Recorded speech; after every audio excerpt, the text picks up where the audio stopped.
Hello बच्चों, our today's topic is undue influence. Last class में हमने डिस्कस किया था फ्री कंसेंट, यानी कि 2 पॉइंट्स है यहाँ पे। एक, कंसेंट आपका होना जरूरी है, अदरवाइज कॉन्ट्रैक्ट बन जाएगा वॉइड एब इनिशियो, और कंसेंट है लेकिन फ्री नहीं है तो कॉन्ट्रैक्ट बन जाएगा वॉइडेबल। और कंसेंट फ्री कब नहीं होता है? जब वो 5 चीज़ों से अफेक्ट होता है: coercion, undue influence, fraud, miss representation and mistake. और हमने बात की थी सेक्शन 13 टू सेक्शन 22, 13 से लेके 22 तक के सेक्शन है वो फ्री कंसेंट के बारे में बात करेंगे। सेक्शन 13 के अंदर कंसेंट क्या होता है वो बता रखा है, सेक्शन 14 में फ्री कंसेंट कब होगा ये बता रखा है। फिर सेक्शन 15, 16, 17, 18 के अंदर अपने को कोर्शन, अनड्यू इन्फ्लुएंस, 17 के अंदर फ्रॉड एंड 18 में मिस रिप्रेजेंटेशन के बारे में डिस्कस किया हुआ है। 19 के अंदर ये अगर यूज होते हैं किसी कॉन्ट्रैक्ट के अंदर तो कॉन्ट्रैक्ट क्या बन जाएगा? वॉइडेबल बन जाएगा। और क्या क्या उसके और प्रोविजंस निकलेंगे ये सब सेक्शन 19 में लिखा हुआ है। फिर सेक्शन 20, 21, 22 मिस्टेक से रिलेटेड है। तो आज का हमारा सेक्शन है सेक्शन 16, अनड्यू इन्फ्लुएंस।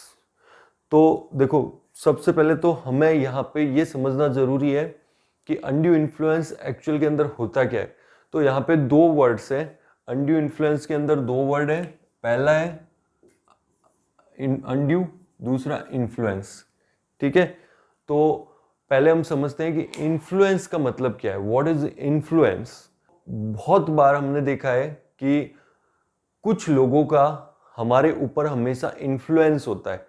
इन्फ्लुएंस का मतलब वो लोग यानी कि इतने पावरफुल होते हैं हमारे पर कि वो हमारे डिसीजंस को कंट्रोल कर सकते हैं। जैसे कहा जाता है कि Swami Vivekananda has a great influence on the youth, on the lakhs of youth. लाखों लोगों के, लाखों जवान लोगों के ऊपर स्वामी विवेकानंद का एक इन्फ्लुएंस था। स्वामी विवेकानंद जो बोलते थे वो यूथ करने के लिए तैयार हो जाते थे। तो ये एक इन्फ्लुएंस है। ठीक है, जैसे एक फादर का अपने बच्चों पे इन्फ्लुएंस होता है, एक टीचर का अपने स्टूडेंट्स पे इन्फ्लुएंस होता है, एक स्पिरिचुअल गुरु का अपने जो डिसाइपल्स हैं उनके ऊपर इन्फ्लुएंस होता है, भक्तों के ऊपर। आपने देखा होगा कई बार गुरुजी जो होते हैं वो एक बात बोल देते हैं तो बहुत सारे भक्त बिना सोचे समझे, करना चाहिए नहीं करना चाहिए, लेकिन वो काम करने के लिए तैयार हो जाते हैं। तो ये जो पावर होती है सामने वाले के माइंड को कंट्रोल करने की, इसी को हम लोग बोलते हैं influence. And when this influence is misused then it is called undue influence. तो खाली इन्फ्लुएंस तो होगा, इन्फ्लुएंस होना कोई दिक्कत नहीं है, इन्फ्लुएंस होगा, आपके ऊपर भी कुछ लोगों का इन्फ्लुएंस जरूर होगा। तो इन्फ्लुएंस हो सकता है, कोई प्रॉब्लम नहीं है, उससे आपका कॉन्ट्रैक्ट पर कोई इफेक्ट नहीं पड़ता है। लेकिन उस इन्फ्लुएंस का जब मिस यूज किया जाता है, गलत एडवांटेज उठाया जाता है, तब हम उसको बोलते हैं अनड्यू इन्फ्लुएंस। यानी कि उस इन्फ्लुएंस का यूज कोई गलत टाइप से कॉन्ट्रैक्ट को साइन करवाने में हुआ है। अदरवाइज आपको कॉन्ट्रैक्ट साइन नहीं करते, बट उस इन्फ्लुएंस के कारण आपको वो कॉन्ट्रैक्ट साइन करना पड़ा, then it is known as undue influence. और अनड्यू इन्फ्लुएंस के केस में भी आपका कॉन्ट्रैक्ट बन जाएगा वॉइडेबल, जिस पार्टी के ऊपर मेंटल प्रेशर यूज हुआ है। अनड्यू इन्फ्लुएंस यानी मेंटल प्रेशर, इसके अंदर फिजिकली कोई प्रेशर नहीं होता है, बट मेंटली आपको इस टाइप से कर दिया जाता है कि आपको कॉन्ट्रैक्ट में एंटर होना ही पड़ेगा। अब देखो, अनड्यू इन्फ्लुएंस होने के लिए पहला इंपॉर्टेंट पॉइंट है कि 2 पार्टीज यहां पे होगी, जिसके अंदर एक पार्टी हमेशा डोमिनेटिंग पोजीशन पे होगी, एक पार्टी हमेशा वीकर पोजीशन पे होगी। तो जो डोमिनेटिंग पार्टी है वो अपनी डोमिनेंस का इस टाइप से यूज करेगी कि वीकर पार्टी को कॉन्ट्रैक्ट में साइन करने के लिए मजबूर किया जा सके। तो उसने अपनी जब पावर का यूज किया है, अनड्यू एडवांटेज लिया है, तो वो वहां पे माना जाएगा कि अनड्यू इन्फ्लुएंस का यूज हुआ है। देखो, section 16 of the contract act जो है वो क्या बोल रहा है अनड्यू इन्फ्लुएंस के बारे में। A contract is said to be induced by undue influence where the relation subsisting between the parties are such that one of the parties is in a position to dominate the will of the other and uses that position to obtain an unfair advantage over the other. Definition section 16 की देख करके भी अपने को ये पता चल रहा है कि दोनों पार्टीज के बीच में कोई ना कोई ऐसा रिलेशनशिप है कि ऑटोमेटिकली एक पार्टी है वो डोमिनेटिंग पोजीशन पे है और वो फिर उस पोजीशन का मिसयूज करती है। जैसे देखो एक केस लो हो रखा है निको देवी वर्सेस किरप्पा। क्या हुआ था इस केस लो के अंदर, एक गर्ल चाइल्ड थी, बच्ची थी छोटी, उसके मदर फादर की डेथ हो गई। उसका जो कजिन भाई था उसने उसकी देखभाल की और उसका जो कजिन भाई का जो दर्जा हो गया वो एक तरह से पेरेंट्स के बराबर का हो गया। और उसके बाद में जो कजिन भाई था, अब वो अकेली लड़की, तो वो जो कजिन भाई था वो ऑटोमेटिकली एक डोमिनेटिंग पोजीशन पे आ गया था क्योंकि उसने उस लड़की की देखभाल की, उसको पढ़ाया लिखाया। तो बाद में उस कजिन भाई ने अपनी पोजीशन का मिसयूज किया और जो लड़की की प्रॉपर्टीज थी वो प्रॉपर्टीज उसने अपने नाम पे करवा ली उस पोजीशन का यूज करके। तो कोर्ट ने इसको अनड्यू इन्फ्लुएंस का केस माना और कॉन्ट्रैक्ट को अवॉइड किया, प्रॉपर्टीज को जो ट्रांसफर हो चुकी थी उनको वापस से कैंसिल करवा दिया। इसी तरह और भी बहुत सारे केस लॉज हो रखे हैं। एक बार एक ओल्ड एज पर्सन बहुत बीमार था, वो डॉक्टर के पास जाता है, फिर हॉस्पिटलाइज होना पड़ता है और उसके बाद में जो डॉक्टर साहब हैं वो उसका ट्रीटमेंट कर रहे होते हैं और उनको पता होता है कि उस ओल्ड पेशेंट के पास में एक अच्छी लोकेशन पे एक बड़ा सारा प्लॉट है, वहां पे उनकी क्लिनिक अगर बन जाए तो बहुत अच्छा होगा। तो डॉक्टर साहब उसको ऑफर करते हैं कि वो प्लॉट आप मुझे 60 लाख के अंदर सेल कर दो, जबकि डॉक्टर साहब को पता है कि उस प्लॉट की वैल्यू 1 करोड़ है। बट वो उसको कहते हैं कि वो प्लॉट 60 लाख के अंदर सेल कर दो, आपका तो जिंदगी का भरोसा नहीं है, कुछ भी हो सकता है, तो क्यों ना वहां पे क्लिनिक बन जाए, तो आप कॉन्ट्रैक्ट पे साइन कर दो।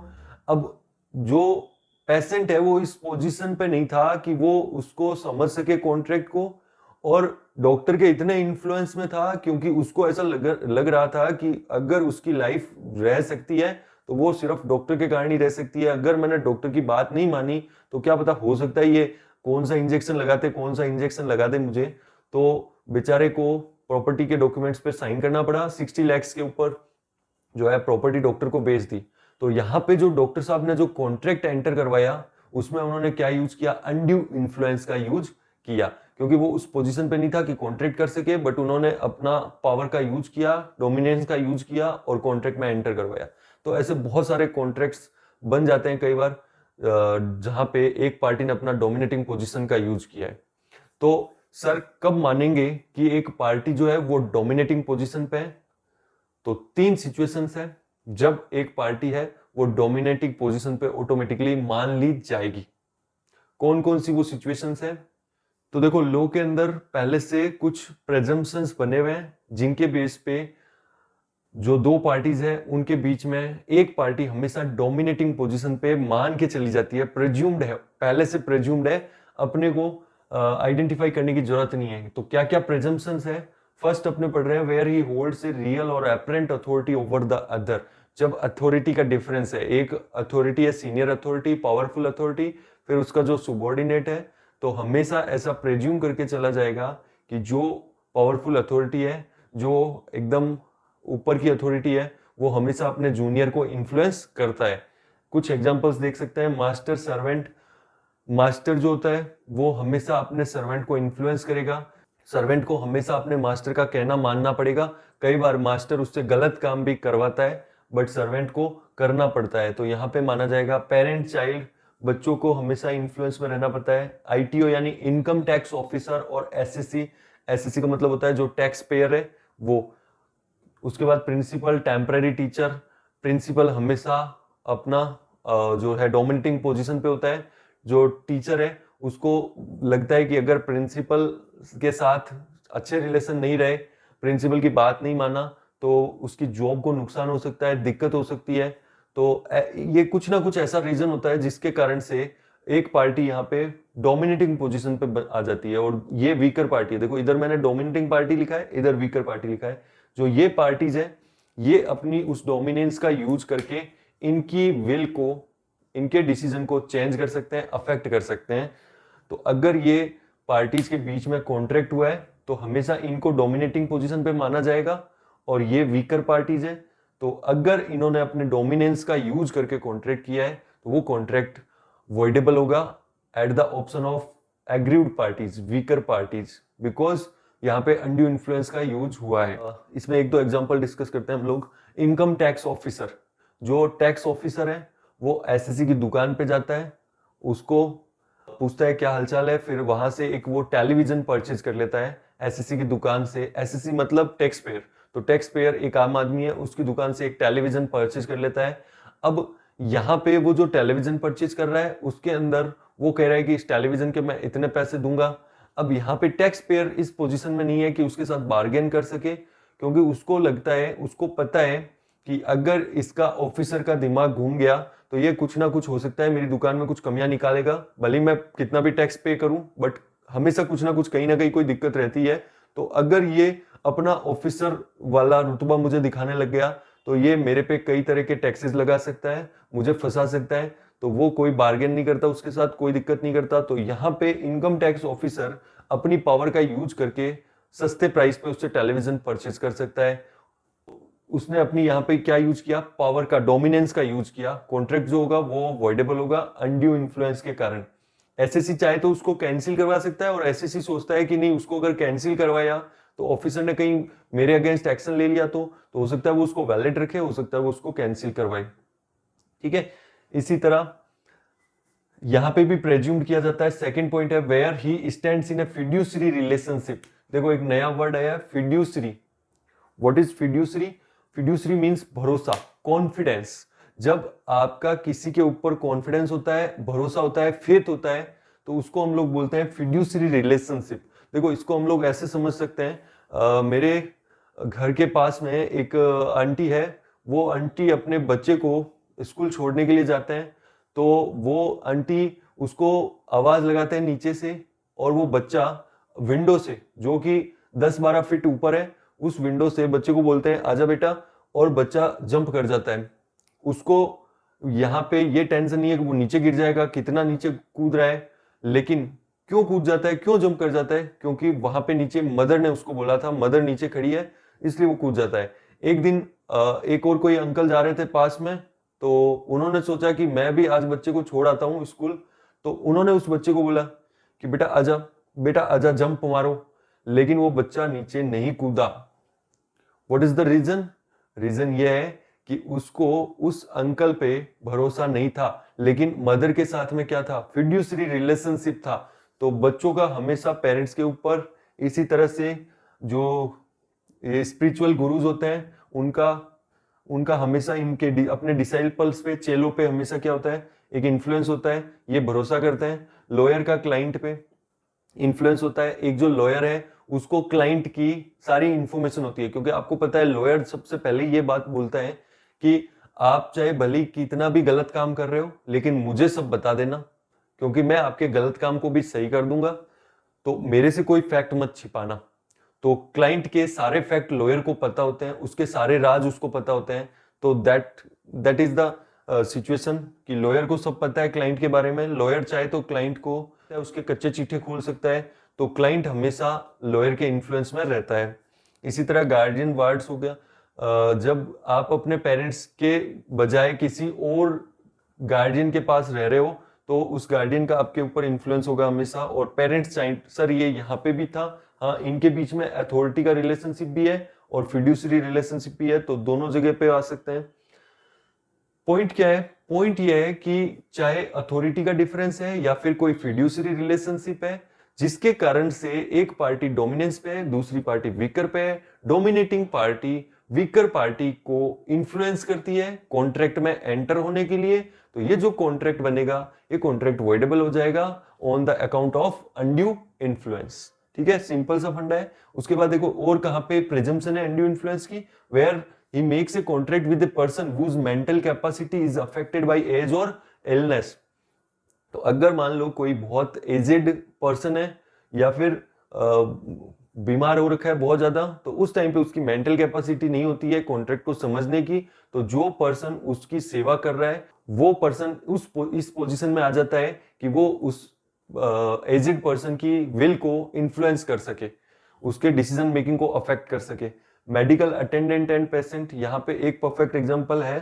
तो अगर अभी आपने देखा था डॉक्टर साहब ने कैसे पेशेंट को इन्फ्लुएंस किया, या फिर कई बार ऐसा भी होता है कि जब एज के कारण और मान लो उसकी फैमिली वाले उसके साथ में नहीं रहते हैं, बेचारा अकेला रहता है, तो उस केस में काफी लोग ऐसे केस क्लोज हो रखे हैं जिसके अंदर एक बार हुआ था कि एक जो लॉयर है उन्होंने अपने क्लाइंट का, बुजुर्ग क्लाइंट का सारी प्रॉपर्टीज है वो सारी प्रॉपर्टीज अपने नाम पे करवा ली, और बाद में जब फैमिली को पता चला कि ये जो प्रॉपर्टीज है बच्चों को और को ट्रांसफर नहीं होकर के और वो वकील साहब को ट्रांसफर हो गई, तो उन्होंने कोर्ट में केस फाइल किया। देन ये कॉन्ट्रैक्ट जो इंड्यूस किया था उन्होंने, वो अनड्यू इन्फ्लुएंस के इफेक्ट के कारण हुआ था। और कई बार जो पर्सन होता है, जो देखभाल कर रहा होता है एजेड पर्सन की या जो बीमार है उसकी, तो वो पर्सन इस रिलेशनशिप का यूज उठा सकता है, मिसयूज कर सकता है और कॉन्ट्रैक्ट में एंटर करवा सकता है। तो अगर ऐसा कोई भी केस लो है तो इनके अंदर, इन 3 सिचुएशंस के अंदर जो जो पार्टीज कवर है वहां पे पहले से प्रेज्यूम्ड करके चलती है। लो जो है वो प्रेज्यूम्ड करता है कि अगर इनकम टैक्स ऑफिसर और एसएससी के बीच में कॉन्ट्रैक्ट हुआ है, दैट मीन्स मान के चलता है कि इनकम टैक्स ऑफिसर ने हो सकता है इन्फ्लुएंस का यूज किया होगा। एसएससी ने अगर कंप्लेन की या फिर यहाँ पे टीचर ने कंप्लेन की तो कोर्ट पहले से मान कर चलेगा कि अनड्यू इन्फ्लुएंस का यूज हुआ है। ठीक है, अब प्रूव करने का बर्डन किस पे होगा? जो पार्टी ये कह रही है कि अनड्यू इन्फ्लुएंस का यूज नहीं हुआ है, he has to prove. Income tax officer को प्रूव करना पड़ेगा, डॉक्टर को प्रूव करना पड़ेगा कि उन्होंने अनड्यू इन्फ्लुएंस का यूज नहीं किया था। वो केस के अंदर 60 लाख के अंदर 1 करोड़ का जो प्लॉट है वो 60 लाख में उन्होंने परचेज कर लिया। अब यहाँ पे जैसे ही उन्होंने कोर्ट में केस फाइल किया कि डॉक्टर साहब ने अनड्यू इन्फ्लुएंस का यूज किया, अब डॉक्टर साहब को प्रूव करना पड़ेगा कि अनड्यू इन्फ्लुएंस नहीं था। तो कैसे प्रूव करेंगे डॉक्टर साहब? वो सबसे पहले तो ये बोल सकते हैं कि जो प्राइस है वो रीजनेबल है, 60 लाख के अंदर ही है, मैंने कोई प्राइस रिड्यूस नहीं किया, मार्केट वैल्यू पे ही जमीन का परचेज किया है। तो एक ये पॉइंट हो सकता है। दूसरा पॉइंट ये बोल सकते हैं कि जो पेशेंट है उनको पूरी तरह से एडवाइस मिल रही थी, दूसरे लोग भी उनसे मिलने के लिए आते थे, तो ऐसा कोई उनको मैंने जो है कहीं से कुछ सलाह लेने से रोका नहीं है। तीसरा वो बोल सकते हैं कि मैंने उन पे कोई प्रेशर नहीं बनाया है, जो भी उन्होंने जो कॉन्ट्रैक्ट किया वो अच्छी तरह से अपने होश के अंदर किया है। तो ये कुछ एक पॉइंट्स हो सकते हैं जिनके बेसिस पे ये प्रूव किया जा सकता है कि अनड्यू इन्फ्लुएंस का यूज हुआ था या नहीं हुआ था। ठीक है, चलो उसके बाद में बात करते हैं no presumption of undue influence. Undue influence की प्रेजम्पशन इन 3 केसेस में नहीं मान के चली जाती है। यानी कि यहाँ पे कोर्ट ये मानता है कि ये जो पार्टीज है वो इक्वल पोजीशन पे, कोई भी पार्टी डोमिनेटिंग पोजीशन पे नहीं है, ऐसा कोर्ट को लगता है। तो इसलिए यहाँ पे अनड्यू इन्फ्लुएंस अगर हो सकता है यहाँ पर भी, लेकिन अगर है तो जो पार्टी अनड्यू इन्फ्लुएंस का इल्जाम लगा रही है उस पार्टी को प्रूव करना पड़ेगा कि अनड्यू इन्फ्लुएंस है या नहीं है। यहाँ पे पहले से कोर्ट मान के चलता है। इन केसेस के अंदर क्या है, जहां प्रेजम्पशन है वहां पे उस पार्टी को प्रूव करना पड़ेगा कि अनड्यू इन्फ्लुएंस नहीं है, लेकिन यहाँ पे जो इल्जाम लगा रहा है उसको प्रूव करना पड़ेगा कि अनड्यू इन्फ्लुएंस है। क्या क्या ये parties? Landlord and tenant, creditor and debtor and husband and wife. Husband and wife के केस में अगर हस्बैंड कह रहा है कि वाइफ ने अनड्यू इन्फ्लुएंस का यूज किया है, तो कोर्ट कहेगा कि प्रूव करिए पहले कि यूज हुआ है कि नहीं हुआ है, क्योंकि हस्बैंड वाइफ को कोर्ट इक्वल पोजीशन पे मानता है, कोर्ट मानता है। It is not a real fact. So you can write these points for your future reference. And now we will be discussing some important examples and case laws to clearly understand the concept of undue influence. So case 1, here father ने अपने बच्चे को 5,000 रुपए advance दिया, advance ₹5,000 during his minority. और उसके बाद में जैसे ही बच्चा मेजर होता है, फादर ने उससे एक बॉन्ड ले लिया, obtained a bond from son for ₹1 lakh upon his maturity। ठीक है, 5,000 रुपए का एडवांस दिया, उसके बदले में 1 लाख रुपए का बॉन्ड ले लिया उससे पैसे चुकाने का। जब भी वो अर्निंग करेगा फादर को 1 लाख रुपए चुकाने पड़ेंगे उस 5,000 के बदले में। Here father has misused parental influence। यहाँ पे फादर ने जो अपनी डोमिनेटिंग पोजीशन थी उसका यूज किया और बच्चे को मजबूर करके 1 लाख का बॉन्ड फिल करवाया है। इसीलिए यहाँ पे अनड्यू इन्फ्लुएंस माना जाएगा। In the next case, a devotee gifted her property to her spiritual guru to secure benefits to her soul in next world। यहाँ पे एक जो है अंध भक्त ने अपने गुरु की बातों में आकर के अपनी प्रॉपर्टी गुरुजी को गिफ्ट कर दी। इसलिए गिफ्ट कर दी ताकि उसको दूसरे जन्म में बेनिफिट हो। ठीक है, it was held that spiritual guru was in a position to dominate the will of the devotee. अब देखो, अगर उसने खुद ने डोनेट किया, खुद ने अपनी इच्छा से गिफ्ट की थी, तो कोई भी आदमी अगर खुद अपनी इच्छा से दिल से अगर गिफ्ट करता है किसी को तो वो वापस नहीं लेता है और ना ही कोई कंप्लेन करता है। बट यहाँ पे डिवोटी जो है वो कोर्ट चली गई और उसने बोला कि वो प्रॉपर्टीज वो गुरुजी को नहीं देना चाहती थी। तो इसका मतलब यहाँ पे गुरुजी ने डोमिनेंस का यूज किया और उसको अपनी बातों में फंसा करके प्रॉपर्टी गिफ्ट करवा ली। तो जैसे ही उसको रियलाइज हुआ, उसने वहां पे केस फाइल किया और कोर्ट ने माना कि yes, here the guruji has used the undue influence. Here we have another case law of Sher Singh versus Prithvi Singh. The person, the aggrieved party called X, an illiterate old man about of 90 years, physically infirm and mentally in distress, executed a gift deed of his properties in favor of Y, his nearest relative, who was looking after his daily needs and managing his cultivation. It was held that Y was in a position to dominate the will of the X। तो यहाँ पे भी देखो, जो X है वो 90 साल का आदमी है और प्लस उसका जो मेंटल भी है, मेंटली और फिजिकली भी वो फिट नहीं है। तो ऐसी सिचुएशन के अंदर कोई भी पर्सन जो उसकी थोड़ी सी देखभाल कर रहा है वो उसकी विल को डोमिनेट कर सकता है। So friends, what is the effect of undue influence? जहां भी अनड्यू इन्फ्लुएंस का यूज हुआ है उसका इफेक्ट क्या होगा? तो देखो, जब भी अनड्यू इन्फ्लुएंस यूज होगा, contract becomes voidable at the option of aggrieved party. जो भी अब पावर है वो एग्रीव्ड पार्टी के पास में है। एग्रीव्ड पार्टी चाहे तो कॉन्ट्रैक्ट को वैलिड रख सकती है, एग्रीव्ड पार्टी चाहे तो कॉन्ट्रैक्ट को वॉइड डिक्लेयर कर सकती है। ठीक है, ये सेम सिचुएशन हमने क्वेश्चन के अंदर भी रीड किया था। But here is one different point. एक यहाँ पे डिफरेंट पॉइंट भी है। वो क्या है कि यहाँ पे कई बार कोर्ट भी अपना डिस्क्रिशन यूज कर सकता है। दैट मीन्स कोर्ट कॉन्ट्रैक्ट को वैलिड रख सकता है with certain conditions which it fits reasonable. जब कोर्ट को लगता है कि कुछ कंडीशंस जो है अनरीजनेबल है कॉन्ट्रैक्ट्स की, तो वो उन कंडीशंस को रीजनेबल बना करके कॉन्ट्रैक्ट को वैलिड भी रख सकता है। जैसे फॉर एग्जांपल, किसी ने लोन लिया जरूरत के अंदर और लोन के ऊपर बहुत हाई इंटरेस्ट चार्ज कर रहा है सामने वाला, तो कोर्ट को अगर लगता है कि यहाँ पे कम इंटरेस्ट की रेट होनी चाहिए, तो कोर्ट अपनी एक रेट देख करके कॉन्ट्रैक्ट को वैलिड कर सकता है। तो ये जो भी कॉन्ट्रैक्ट अनड्यू इन्फ्लुएंस से होगा उसके इफेक्ट होंगे, वॉइडेबल बन जाएगा और फिर वॉइडेबल बनने के बाद में ये सिचुएशंस बनेगी।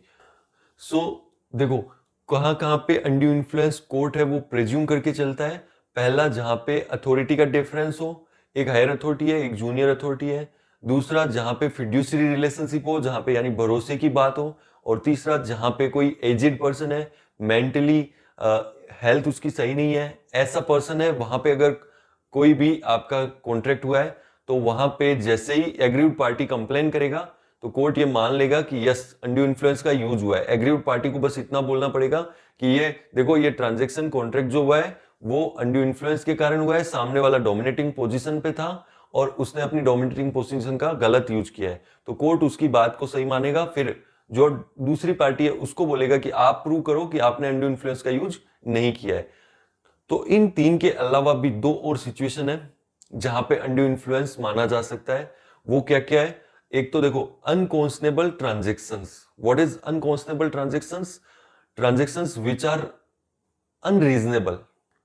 एक्चुअली मार्केट के अंदर जो रेट चल रही है उससे बहुत ज्यादा हाई रेट पे जो ट्रांजैक्शंस होते हैं, या फिर यूं कहूं कि ऐसे ट्रांजैक्शंस जहां पे एक पार्टी बहुत ज्यादा प्रॉफिट कमा रही है दूसरी पार्टी से, दूसरी पार्टी के नुकसान के ऊपर, तो उस ट्रांजैक्शन को अनकॉन्शनेबल ट्रांजैक्शन माना जाता है।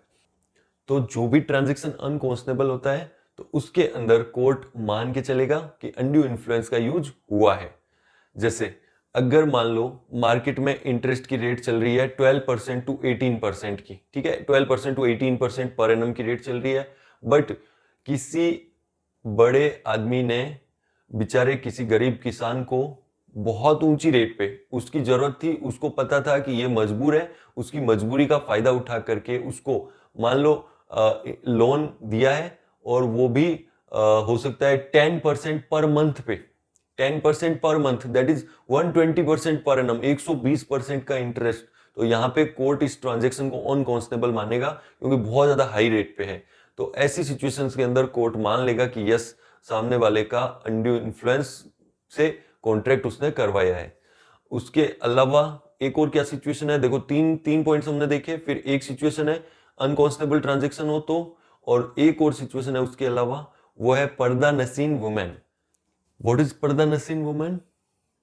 A woman that doesn't come in the contact with the persons other than the family members।